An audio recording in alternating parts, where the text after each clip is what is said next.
So I am actually in Haifa right now, and I've come here because it is very close to Mount Carmel, which was one of the Essene strongholds. The other one being near the Dead Sea, where the Dead Sea Scrolls were found. But actually the main attraction here in Haifa, in the town, is this Baha'i monument to the great Bab.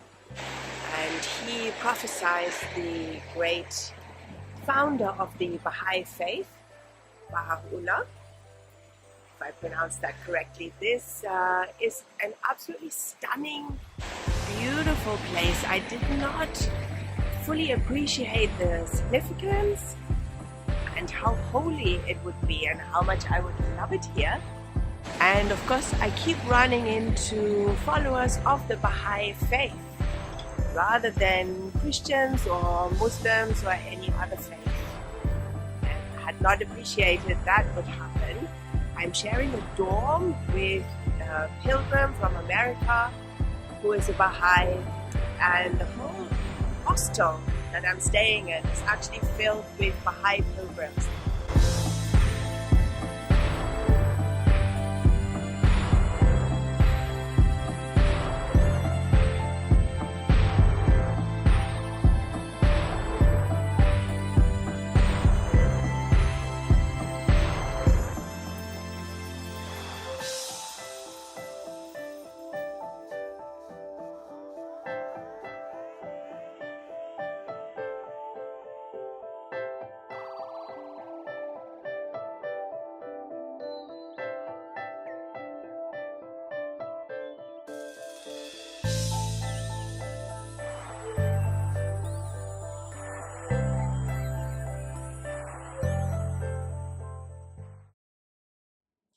So yes, I'm in a hostel, and this is maybe the first time in 3 decades or probably more that I've stayed in a hostel, and it takes some getting used to, but it's been totally worth it because of my roommate, Marilyn.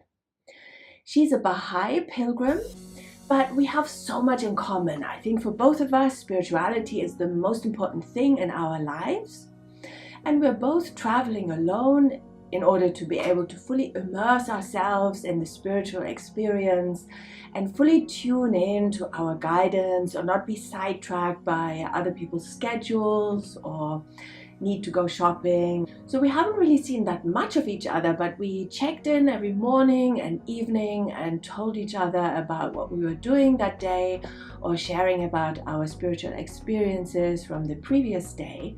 And I've deeply, deeply appreciated her presence and her friendship. Everything in Haifa is on a slope, so even the hostel is on 4 different levels.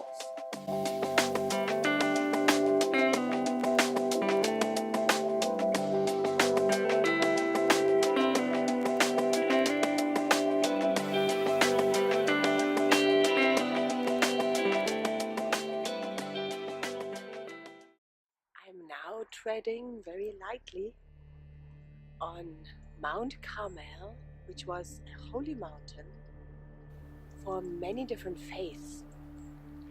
And this was one of the centers of the Essenes. And the Essenes were a group of mystics, a community of seekers and practitioners who had been around since time immemorial. Some say that the Essenes go back to Enoch, who is mentioned in the Bible as being the 7th generation after Adam. So that's going way back. And their first center was possibly in Egypt under Pharaoh Akhenaten. And I believe that this is where Jesus was brought up and educated and taught, and where he learned many of the powers and practices that he was later using to perform his miracles and to teach.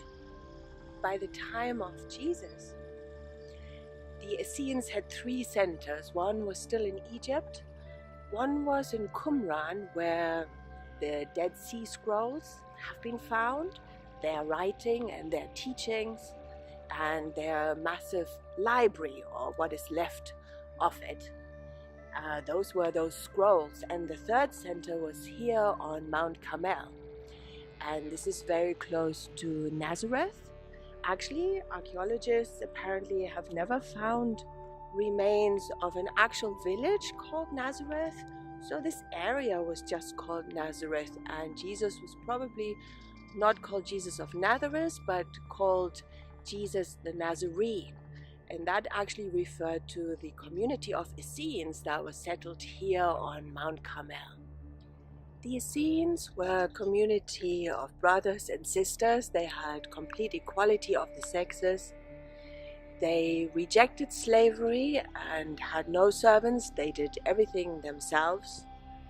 They were vegetarians, and they rejected animal sacrifices, which was unheard of in those days. And they were seeking to become one with God, or become enlightened, however you want to put it. They studied cosmology, astronomy, angelology, if that's a word. They were in communion with nature. They preserved the texts of time immemorial of all the holy teachings. So it would make sense that Jesus would come here to learn from them and live with them and be part of their community. I don't believe that Jesus stayed in Nazareth, if there even was such a village, in this tiny backwater village, for the first 30 odd years of his life. I personally believe that he traveled to India and other destinations and sought out the great enlightened masters in this world of his time to learn from them, train with them, meditate and practice. Even though you can hear the cars in the distance, there's a deep stillness here that nothing worldly can touch. Okay, back to the here and now. I just climbed 1,697 of these to be able to show you this view.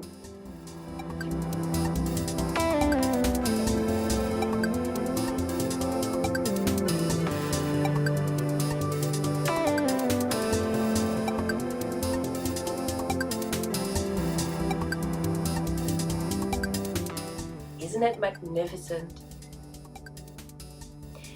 And not to forget, Haifa is on the Mediterranean. It has endless, glorious, sandy, golden beaches. So I wouldn't want to deprive you of those.